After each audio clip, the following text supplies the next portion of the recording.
Hello everyone, I welcome you all to our channel called full description of law.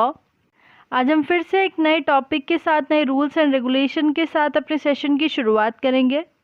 आज का हमारा topic है court decorum and Indian advocate act 1961। तो आइए बिना कुछ देरी करते हुए शुरुआत करते हैं अपने आज की डिस्कशन की।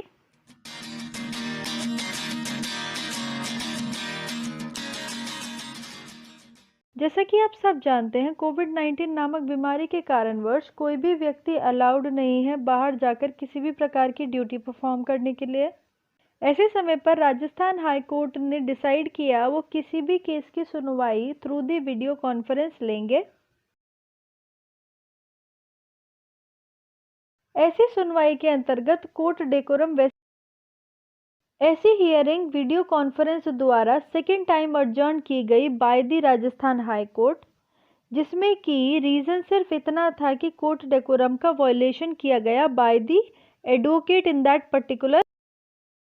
ऐसी हियरिंग के दौरान एडवोकेट अपीयर हुए वाइट मैन सेंडो पहनकर, जिसे कि हम इनर वेस्ट भी कहते हैं, जिसे कि हम कोर्ट ने रीज़न देते हुए बताया कि कोर्ट डेकोरम का वायलेशन हुआ बाय द एडवोकेट क्योंकि बार काउंसिल एसोसिएशन ने पहले से ही रूल बनाया हुआ है कि एडवोकेट एक पर्टिकुलर यूनिफॉर्म पहनकर ही कोर्ट में अपीयर होंगे, अदरवाइज वो एडवोकेट कोर्ट में अपीयर नहीं होंगे जिन्होंने ऐसी यूनिफॉर्म नहीं पहनी हुई है, जो कि बार काउंसिल एसोसिएशन द्वारा इंडियन एडवोकेट एक्ट 1961 के अंतर्गत बताई गई।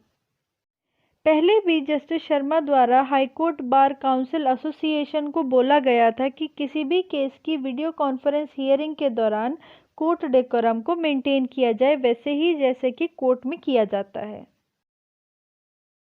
आइए जानते हैं इंडियन एडवोकेट एक्ट 1961 के बारे में।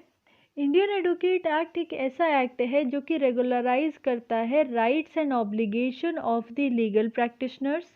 इंडियन एडवोकेट एक्ट 1961 के अंतर्गत एक स्टैट्यूटरी बॉडी एग्जिस्ट करती है जिसे कि हम बार काउंसिल बोलते हैं, जो कि स्टेट और सेंटर दोनों में कैरी की जा सकती है। बार काउंसिल एसोसिएशन का एम होता है रेगुलराइज करना लीगल सिस्टम को, प्रोवाइड करना फोरम्स, रेड्रेस करना कंप्लेंट्स या फिर डिसिप्लिनरी एक्शन लेना। Under Indian advocate act 1961 section 49 बात करता है power of bar council to make rules. Bar council की पावर रूल्स बनाने के लिए बताता है सेक्शन 49, जिसके अंतर्गत सबसेक्शन जी ऑफ क्लॉज 1 बात करता है फॉर्म्स ऑफ ड्रेसेस और ropes worn by advocate regard to appearing before the court और ट्रिब्यूनल। कोर्ट और ट्रिब्यूनल में जाने से पहले किस प्रकार की ड्रेसेस कैरी की जाएंगी बाय द एडवोकेट, ये बात करता है सेक्शन 49 क्लॉज 1 सब क्लॉज जी। आइए जानते हैं किस प्रकार की ड्रेसेस कैरी की जाएंगी bye the advocate before appearing in the court और tribunal. According to section 49 clause 1 subclause GG, advocate may appear by wearing black button up coat, black sherwani, white band with advocate gown or black open breast coat, white collar and white band with advocate gown. In either case, long trouser, white, black or striped or grey और धोती, या तो वो black button up coat carry कर सकते हैं, black sherwani carry कर सकते हैं, या फिर white band with advocate gown carry कर सकते हैं, या फिर black open breast coat carry कर सकते हैं, वाइट कॉलर कैरी कर सकते हैं, या फिर white band with advocate gown carry कर सकते हैं।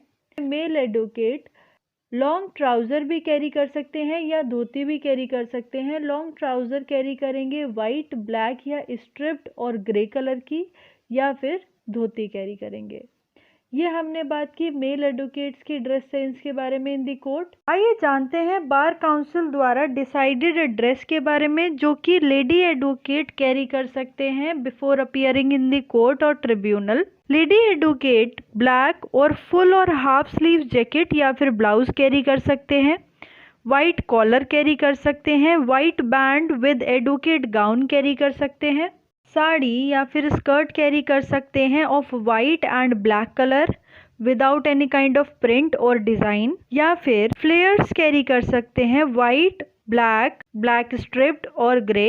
इसमें कुछ एक्सेप्शन बताए गए। अगर एडवोकेट विदाउट गाउन अपीयर होना चाहे किसी सबऑर्डिनेट कोर्ट में तो वो अपीयर होने के लिए अलाउड है without gown. Except supreme court and high court, in any subordinate court ऐसे एडवोकेट विदाउट गाउन अपीयर हो सकते हैं। बट जब सुप्रीम कोर्ट और हाई कोर्ट में अपीयर होना हो तो गाउन पहनना कंपलसरी होगा। एक एक्सेप्शन और बताया, high court, supreme court, district court, session court and city civil court के अलावा अगर कोई एडवोकेट बैंड की जगह टाई कैरी कर कर अपीयर होना चाहते हैं तो वो टाई के साथ भी अपीयर हो सकते हैं, टाई कैरी कर कर भी अपीयर हो सकते हैं।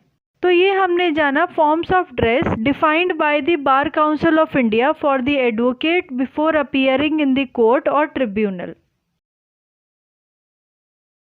आइए जानते हैं इम्पोर्टेंस ऑफ ड्रेस कोड के बारे में। ड्रेस कोड सिंबल माना जाता है of confidence, discipline and profession. Dress code एक प्राउड पार्ट होता है of individual personality. Dress code balance कर पाता है, मेंटेन कर पाता है और प्रोवाइड करता है, परमिट करता है freedom of individual lifestyle. Dress code dignity या फिर जज के द्वारा पहने हुए ड्रेस को या फिर एडवोकेट के द्वारा पहने हुए ड्रेस को जुडिशियल रोब के साथ ऐसा मार्क मिलता है जो कि मार्क ऑफ डिग्निटी या फिर लॉयल्टी कहलाया जाएगा, जो कि कोर्ट की या फिर जस्टिस की डिग्निटी या फिर लॉयल्टी मानी जाती है। आज का हमारा ये सेशन यहीं पर कंप्लीट होता है। आज हमने जाना इंडियन एडवोकेट एक्ट 1961 के बारे में, सेक्शन 49 क्लॉज 1 सब क्लॉज जीजी ऑफ इंडियन एडवोकेट एक्ट 1961 के बारे में, फॉर्म्स ऑफ ड्रेसेस और robes to be worn by the advocate के बारे में, इम्पोर्टेंस ऑफ ड्रेस कोड के बारे में। आई होप आपको आज का ये सेशन अच्छा लगा होगा।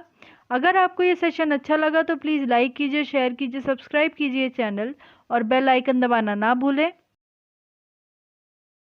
आगे फिर मिलेंगे कुछ नए टॉपिक, तब तक के लिए आप अपना ध्यान रखें, सोशल डिस्टेंसिंग मेंटेन रखें। Thank you so much.